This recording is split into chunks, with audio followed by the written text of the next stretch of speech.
Au 7e étage du Palais de la Culture, le metteur en scène Éric Bouvron, Molière 2016 du théâtre privé avec sa pièce Les Cavaliers, répète sa nouvelle adaptation, Zorba le Grec. Dans cette grande salle baignée de lumière, nous sommes déjà sur les traces de ce personnage mythique dans la Crète des années 20.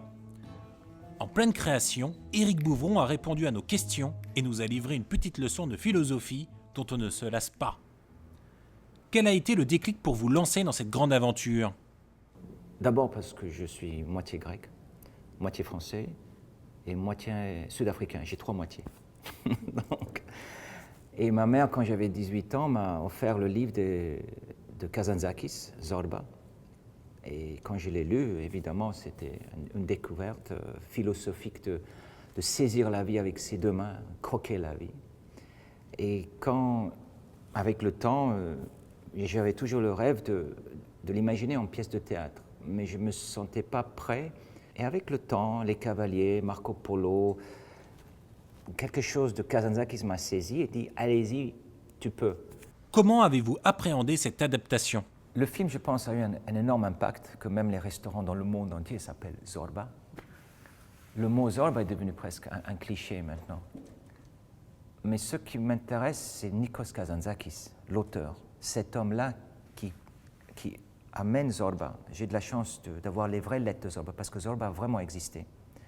Et il dit, Nikos, que de tous les hommes sur la Terre, que ce soit Homère, Nietzsche, tous les grands auteurs, s'il y avait un homme qui l'inspirait le plus, qui était le père de tous ces grands philosophes, c'était Zorba, parce que Zorba lui a appris comment aimer la vie et de ne pas avoir peur de la mort.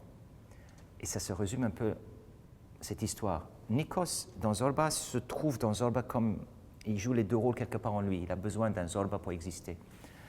Et c'est pour ça que je voulais aborder plus cet auteur Nikos Kazantzakis et de mettre ces 2 personnages, cet homme qui est passionné par ses livres, par ses philosophies, par sa tête un peu intellectualisée, et Zorba qui vit avec le corps, avec la terre autour de lui, de se mettre l'un à côté de l'autre. C'est limite le yin, le yang, l'Auguste et le clown blanc.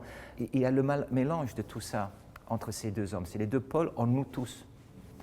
Donc, avoir le challenge, le défi de voir est-ce que je peux amener un nouveau Zorba. Mais j'ai assez confiance d'abord parce que j'ai une équipe solide. J'ai des comédiens fantastiques, une musicienne qui vient de la Crète également, qui est fabuleux. On réinvente la musique plus proche à l'authentique, sans oublier qu'on parle à un public d'aujourd'hui. Je voulais que ce soit populaire dans le bon sens. Populaire parce que ça doit être accessible à tous les âges, qui parle à tout le monde, mais qui ne perd pas la philosophie de Kazantzakis, qui est en nous tous.